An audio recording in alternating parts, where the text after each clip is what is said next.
امیر کو وسعت دینے کے منصوبوں کے ساتھ ساتھ بھارت ان منصوبوں پر بھی غور کر رہا ہے جن سے ممکنہ طور پر پاکستان کے لیے مختص کردہ دریاؤں سے پاکستان میں جو پانی کا بہاؤ ہے ان دریاؤں میں یہ کم ہو جائے گا۔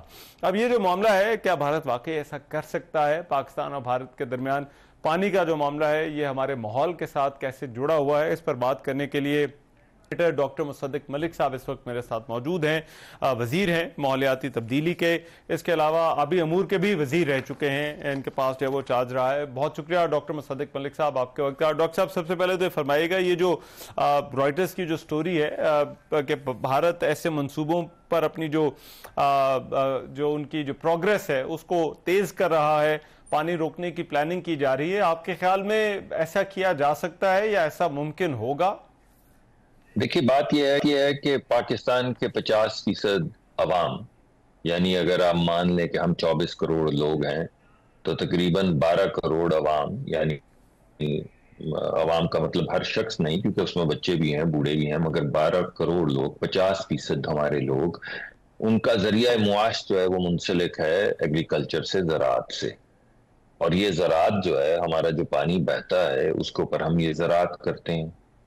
ہمارے ملک کی جو جی ڈی پی ہے، معیشت ہے، اس کا بھی 25% سے زیادہ، جو 25 سے 30% درمیان جو ہے وہ معیشت سے اس کا تعلق ہے۔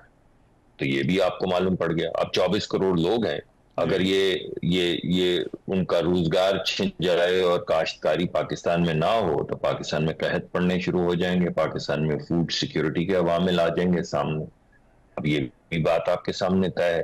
اب کسی ملک کو اگر یہ تھریٹ کیا جائے کہ ہم 50% آپ کی آبادی کا روزگار چھین لیں گے، ہم 25% آپ کی جو معیشت ہے اس کو تباہ و برباد کر دیں گے، اور ہم آپ کے ملک میں قحط پھیلا دیں گے یا آپ کے ملک کی جو فوڈ سیکیورٹی ہے اس کو ختم کر دیں گے، تو کوئی بھی ملک کیا کرے گا؟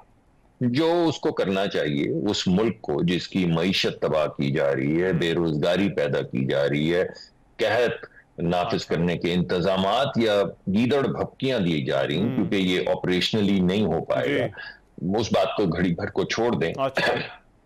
مگر کوئی بھی ذی ہوش ملک جو ہے یا غیرت مند ملک جو ہے، اگر اس کو یہ کہا جائے تو جو وہ کرے گا وہی ہم کریں گے جی، اس کے جواب میں۔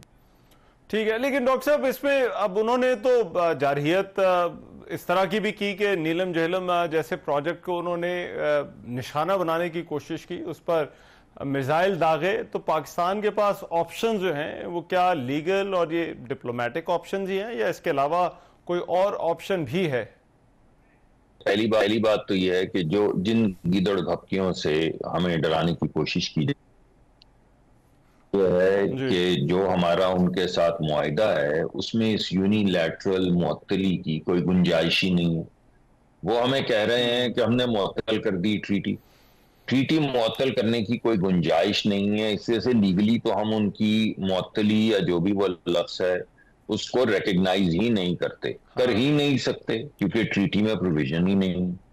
اگر کسی بات پہ جھگڑا پڑ جائے یا کسی بات پہ اتفاق رائے نہ ہو پائے تو ٹریٹی میں گنجائش ہے دو مختلف طریقہ کار کے ذریعے اس کو طے کرنے کی۔ ایک ایکسپرٹ ہے، ٹیکنیکل ایکسپرٹ ہے، اور دوسرا انٹرنیشنل آربیٹریشن کورٹ ہے۔ دونوں ملکوں نے اسے استعمال کیا ہے اور کبھی ہمارے حق میں فیصلہ ہوا، کبھی ان کے حق میں فیصلہ ہوا۔ اس کا مطلب یہ ہے کہ وہ طریقہ کار جو ٹریٹی میں لکھا گیا ہے کہ اگر کسی بات پہ اتفاق رائے نہ ہو پائے دونوں کمشنرز کے درمیان تو وہ طریقہ کار استعمال بھی کیا گیا ہے اور اس کے ذریعے ایشوز ریزالو بھی کیے گئے ہیں۔ تو ایک تو ریکگنائز ہی نہیں کی جا سکتی یہ معطلی، دوسری موجود بھی ہے اور فعال بھی ہے۔ تو اس وجہ سے اگر بھارت یونی لیٹرلزم کوئی کرتا ہے تو پہلے تو بین الاقوامی تمام قوانین کی وہ خلاف ورزی کرتا ہے۔ تو اگر اس ٹریٹی کی کوئی ویلیو نہیں تو بھائی پھر دنیا کی کسی بھی ٹریٹی کی کوئی ویلیو نہیں۔ اس کا مطلب ہے کہ جنگ بندی کے معاہدے تو دوسری جنگ عظیم یا پہلی جنگ عظیم یا اس کے بعد ہونے والی بے شمار جنگیں جو ہوئی ہیں یا ایٹمی معاہدے جو ہوئے ہیں، کسی بھی چیز کی کوئی ویلیو نہیں۔ تو جب کسی کاغذ کی کوئی ویلیو ہی نہیں ہے تو پھر تو یہ ڈاگ ایٹ ڈاگ ورلڈ ہے، یہ تو وائلڈ ویسٹ کھل گیا۔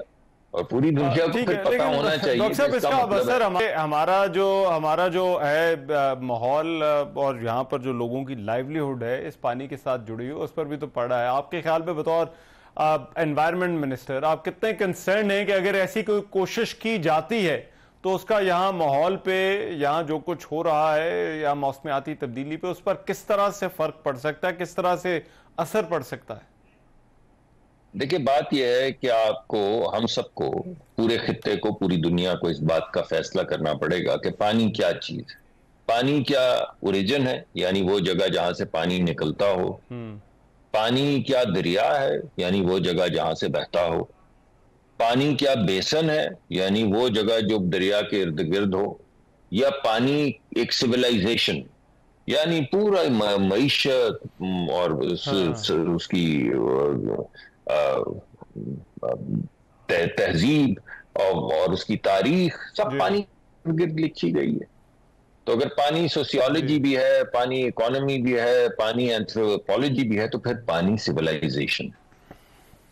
اس وجہ سے کسی کو تھریٹ کرنا انوائرمنٹلی، پانی کے ناطے سے، سویلائزیشن کے ناطے سے، پانی کے بہنے کے ناطے سے، کسی کو تھریٹن کرنا تو ایسے ہی ہے جیسے آپ سویلائزیشن پہ یلغار کر رہے ہیں، جس میں کچھ چیزیں تو مشترکہ ہیں۔ یعنی اگر انوائرمنٹ تباہ ہوگا، اگر آپ جنگجو بنیں گے، اگر آپ نے ہمیں حق دے دیا نا، آپ نے جب اس پہ نیلم جیلم پہ حملہ کیا تو ہم نے تو وہ رائٹ ریزرو کر لیا کہ اب یعنی آپ کے ہمارے معاملات میں دوسرے کی پانی کی انسٹالیشنز کو نشانہ بنانا اس سے لگے۔ تو جب آپ ہماری واٹر انسٹالیشن پہ حملہ کر سکتے ہیں تو آپ کے گمان میں یہ ہونا چاہیے کہ ہم بھی آپ کی واٹر انسٹالیشنز پہ حملہ کر سکتے ہیں۔ مگر آپ کے گمان میں یہ بھی ہونا چاہیے کہ جب آپ جنگ کریں گے تو وہ جن پہ جھگڑا کر رہے ہیں، وہ گلیشیئر، وہ انوائرمنٹ، ان پہ کیا گزرے گی۔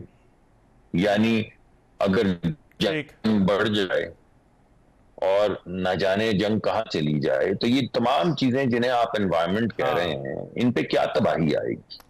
اس وجہ سے یہ تمام چیزیں ذہن میں رکھیں۔ اس کو آپ چاہے اس آئینے یا زاویے سے دیکھیں کہ یہ انوائرمنٹل مسئلہ ہے، اس کو اس زاویے سے دیکھیں کہ یہ تہذیب کا مسئلہ ہے یا سویلائزیشن کا مسئلہ ہے یا ایکولوجی کا مسئلہ ہے یا معیشت کا مسئلہ ہے یا ایگریکلچر کا مسئلہ ہے یا فوڈ سیکیورٹی کا مسئلہ ہے یا بیسن کا مسئلہ ہے یا دریا کا مسئلہ ہے یا اوریجن کا مسئلہ ہے، تو یہ جان لیں کہ آپ کا پانی بھی تو چین سے آتا ہے۔ اگر آپ کے پریزیڈنٹ سے آپ کا پانی روک لیا تو کیا کریں گے؟ میں یہ نہیں کہہ رہا، یہ تو آپ کے اور چین کے مابین ہے۔ ہم کون ہوتے ہیں آپ کو بتانے والے کہ چین آپ کے ساتھ کیا کرے گا؟ مگر آپ یہ دروازہ تو کھول رہے ہیں نا کہ وہ کیا کر سکتا ہے۔